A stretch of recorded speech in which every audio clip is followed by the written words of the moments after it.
Guys, once again today I want to show you how to use your Samsung Galaxy Gallery effectively, and this is how you have to do that. First of all, you have to open your gallery, and you do that by going to the app drawer.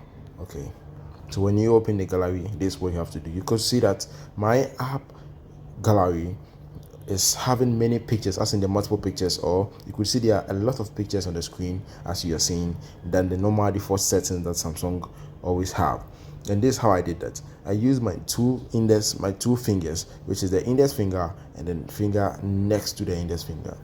Okay, so I use these two fingers on the screen, and then this is how I do that. If I want to zoom in, I just put the fingers on the screen, and then I draw closer the fingers, so I put them back together.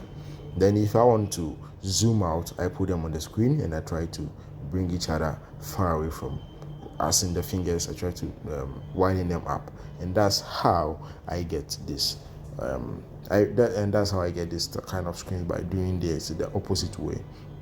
So I do this, that's in bringing the fingers closer together, then I just put them backwards together. So this how we use this gallery. Thank you. See me on the next video.